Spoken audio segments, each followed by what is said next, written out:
E aí, pessoal? Sejam muito bem-vindos a mais uma análise educacional, um material trazido para vocês pela Ford College. Só um lembrete rápido logo de cara, se você quiser mergulhar fundo nesse tema e explorar todo o universo da Web3, o melhor caminho é acessar Ford College, tá? Bom, vamos direto ao ponto. Na nossa última lição, sobre o mapeamento de oportunidades, a gente viu que escolher o parceiro certo é só o primeiro passo. Sabe aquela velha história de que achar o alvo é fácil, o difícil é acertar na mosca? Então, o nosso grande desafio agora é construir uma proposta de pesquisa que seja tão sólida, mas tão bem estruturada, que seja literalmente irrecusável. Para chegar lá, a gente dividiu essa jornada em 6 partes rápidas. Primeiro, o desafio da proposta. Depois, como operacionalizar a sua ideia. Como definir métricas e hipóteses, o modelo da ponte, os entregáveis na prática e, por fim, a nossa conclusão e os próximos passos. Bora lá! Parte 1. O desafio da proposta. Ou melhor, como evitar que a sua ideia vá direto para o lixo. A gente precisa encarar um fato aqui. Sabe por que os grandes institutos vivem rejeitando projetos? É muito simples. A galera manda propostas que são super teóricas, mas que não mostram como medir o impacto prático daquilo. E olha, no mundo da engenharia descentralizada, a regra é clara. Se você não consegue medir, você não consegue implementar. Simples assim. Dá uma olhada nesse contraste, é muito interessante.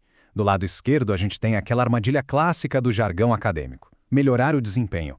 Cara, isso soa lindo num corredor de universidade, né?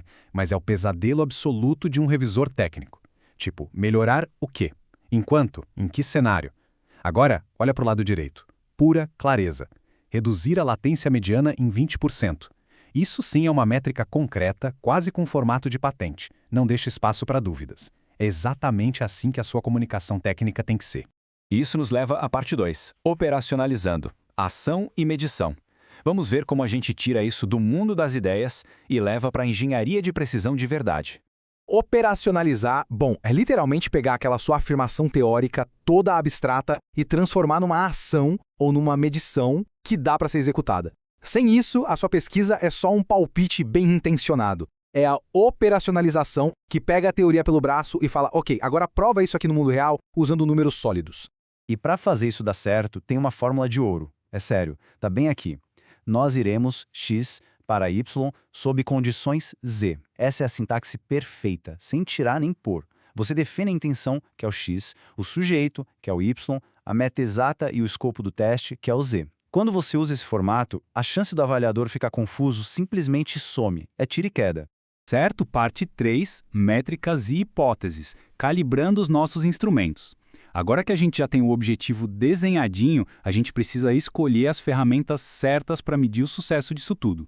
O grande segredo aqui é não olhar só para uma direção. Você precisa, primeiro, de uma métrica primária. Ela vai ser o seu teste principal, tipo, medir quanta energia você poupou por transação. Mas, e isso é super importante, você tem que ter uma métrica secundária para ficar de olho nos trade-offs. Quer dizer, a transação gastou menos energia, excelente. Mas será que a CPU fritou para compensar? A métrica secundária serve para auditar isso e garantir que o ecossistema continue equilibrado.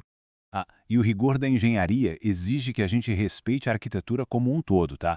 Na Solana, por exemplo, um projeto quase sempre mexe nos incentivos econômicos dos validadores ou altera a forma como os dados trafegam. Então, coisas como testes de estresse econômico e privacidade de dados não são opcionais, eles têm que estar na base dos seus requisitos. Toda a suposição técnica tem que ser documentada abertamente para validar a segurança da sua pesquisa. O que nos leva àquela pergunta de $1 milhão que o avaliador fatalmente vai fazer. Como é que você comprova estatisticamente o sucesso? Pessoal, não é só jogar um monte de dados na tela. A sua hipótese tem que apontar para uma direção matemática que ninguém possa discutir. Definir um intervalo de confiança de 95%, por exemplo, isso não é luxo. É a linguagem que prova para os caras que o seu resultado não foi pura sorte. Chegamos na parte 4, o modelo da ponte, conectando conceitos.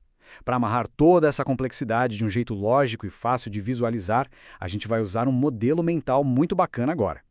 Pensa assim, é bem direto. De um lado do penhasco, no passo 1, você tem a margem da teoria, que guarda a sua ideia inicial.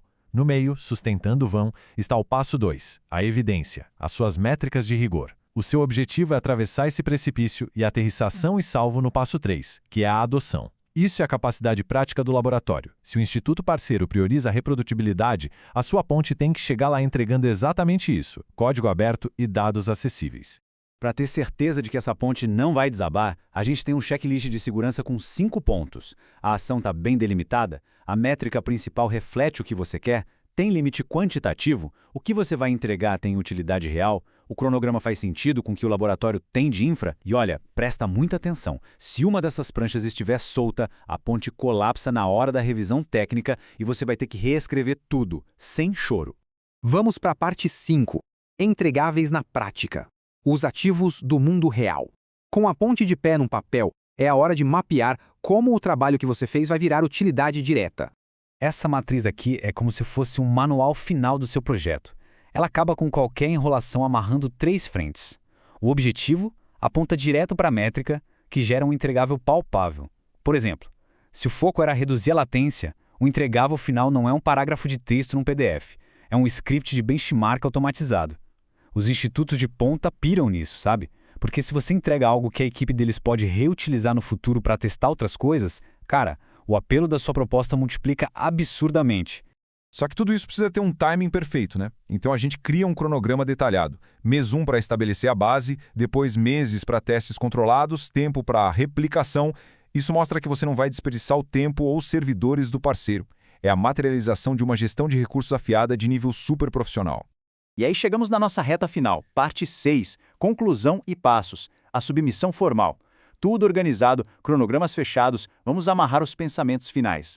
Se a gente fosse destilar a essência desse processo todo, ficaria nestes 3 pilares absolutos. Clareza total nos objetivos, usando a operacionalização, reprodutibilidade como regra máxima para os dados e um alinhamento prático inabalável com o que o laboratório parceiro realmente consegue executar. Quando o seu projeto segue essas regras de engenharia à risca, as portas da pesquisa avançada simplesmente se abrem para você. E para encerrar de verdade, eu deixo a grande provocação para você pensar. A ponte que você estruturou suporta o peso da revisão técnica? É essa precisão operacional que vai definir o jogo. Lembrando que esse conteúdo é orgulhosamente desenvolvido e trazido a vocês pela Forge College. Quem quiser ficar fera nessas estruturas e dominar temas essenciais da Web3, o próximo passo é, sem dúvida, acessar forge.college. Daqui para frente, nos seus próximos estudos, o foco deve ser gerenciar essa submissão formal e lidar com os revisores. Fica aqui um empurrãozinho para você seguir construindo projetos imbatíveis. Um excelente trabalho para vocês e até a próxima.